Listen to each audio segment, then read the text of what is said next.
Esiet sveicināti, Latvijas mācās jau 8. epizodē. Šodienas tēma – kviešu, jeb graudu pārdošana. Graudi ir savesti, laiks tos realizēt. Tas nav vienkārši darbs, tāpēc dosimies pie graudu aģents Mairits, kur mums pastāstīs, kādi ir kviešu pārdošanas veidi Latvijā. Dodamies!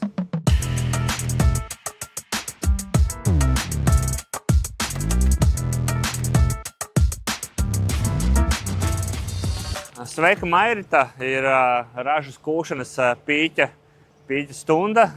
Ļoti daudz kvieši tiek vesti Latvijas realizācijai. Nokult ir viens, bet labi pārdot ir arī vesela māksla. Vai ne? Ne tikai agronomiski lauka rīkoties, bet arī ar tonām, datiem un šo te informāciju. Klau, esmu nokulis savus kviešus, man ir, pieņemsim, 100 tonnas kvieši, Kā Latvijas viņus varu pārdot, realizēt? Es zinu, ka ir vairākas iespējas. Es gribētu, ka tu mums šodien mēģini apskaidrot un izstāstīt, kādas ir realizācijas iespējas Latvijā.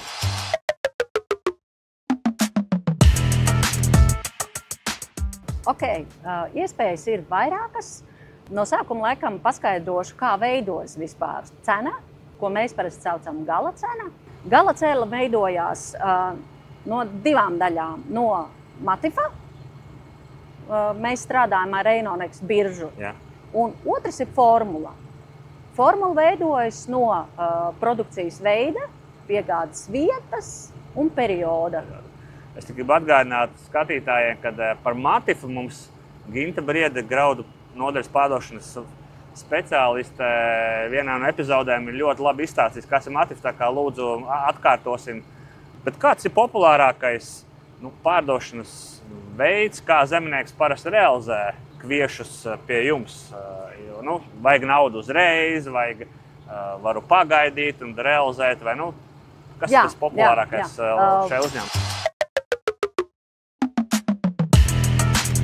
Populārākie veidi atšķirās arī ar to, kurā periodā tas notiekās. Piemēram, šodien. Jā.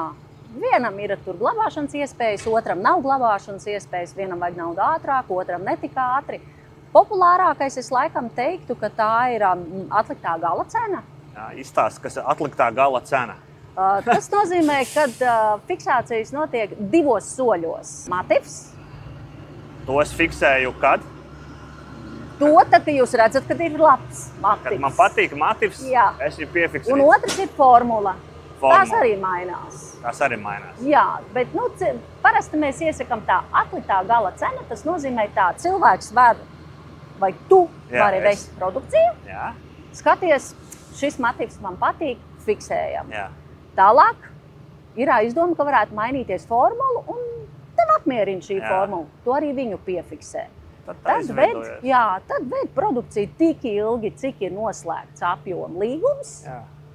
Un pēc tam jau, tad, kad esi nofiksējis abus soļus izdarījis, tu jau zini, kas ir gala cenā. Vēl gan jāpiebilst, ka ir arī atliktā gala cena ar bāzes cenu. Atkal ir divi soļi, bet kamēr tie soļi notiekās, mēs jums izmaksājam bāzes cenu. Tā ir visur pieejama mūsu mājaslapā. Mēs redzam, kāda ir bāzes cena, mēs jums samaksājam. Pēc tam tavs darbiņš ir skatīties, kāda matifs patīk un kāda ir formula. Un tad ir jānofiksē. Tas gan ir tavs mājas darbiņš. Vai ir vēl kāds veids? Es nezinu, piemēram, es ievedu, izbaru, kur traktori brauc ārā, samaksāt, gribu visu naudu uzreiz. Arī tāds pastāv veids, kā vienkārši uzreiz norealizē šodien.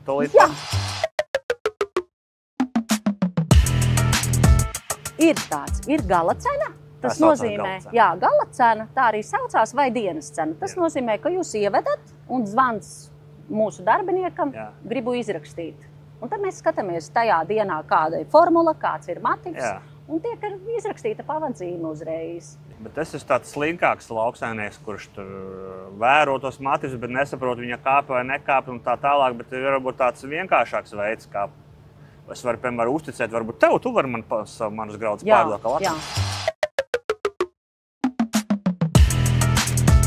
Latvijas piedāvā tādu iespēju, ir piemaksas sistēmas. Piemaksas sistēmas.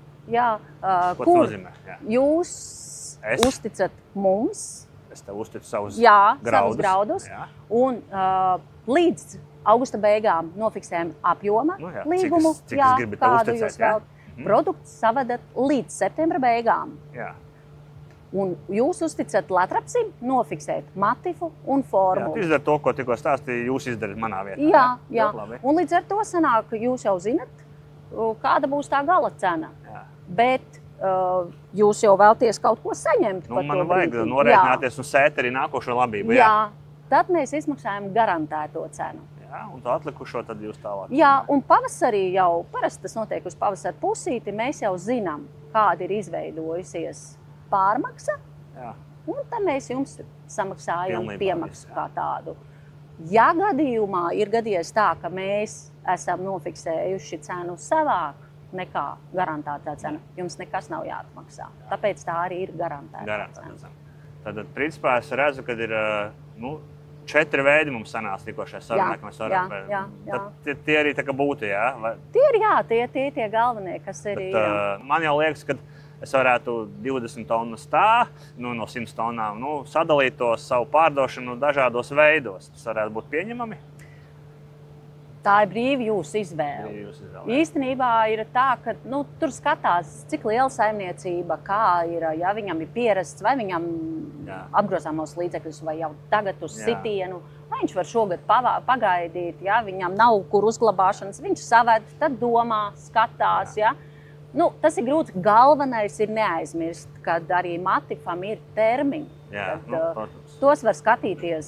Cik es zinu, jūs arī parasti, ka tuvojās atgādiniet biedriem un klientiem, ka tuvojās atgādiniet. Jā, mēs jau pēc līgumiem redzam, kas notiekās, un tad dodam ziņu, tuvojās. Es pēc šīs sižeta noskatos viņu vēlreiz, liekas, ok, labi, ir vairāk veidi, bet joprojām vēl īsti nesaprotu, vai man ir, kuras vēl šo informāciju var palasīt detalizētāk un kur griezties pēc kāda padoma šajā pārdošanas jautājumā. Ja gribas brīvā laikā kaut ko palasīt vai kā var droši skatīties mūsu Mans Latraps mājaslapā, ir arī aplikācija telefonā. Katra saimniecība var reģistrēties. Un tur viņi arī redz gan pieņemtās produkcijas kvalitāti, gan savas pavadzīmes, gan izcenojumus transportam, pieņemšanas punkti, kā strādā. Tur var, ja liekas, ka kaut kas ir neskaidrs un tomēr gribas sīkāk kaut ko uzzināt, droši var zvanīt mūsu klienta apkalpošanas speciālistiem. Graudu nodaļā arī ir speciālisti. Visi palīdzēs, kā arī savus agronomus. Tas ir tuvākais, kam var uzjautāt, un viņš jau dos ziņu tālāk. Manuprāt, Mairi, tu man esi izstāstījusi diezgan detalizēti. Es pat sāku saprast, ir 4 veidi, kā pārdot. Tā kā droši noskatieties šo sižetu lēnu garu, apsveriet, kurš labākais, piemērotākais veids jūsu produkcijai. Šodien mēs runājam vairāk par kviešiem, citu reizi varbūt runāsim par kādu citu produkcijas veidu. Un, lai mums izdodās ļoti labi norealizēt šī gada dabas doto ražu. Lai ražīgi jums! Paldies! Paldies!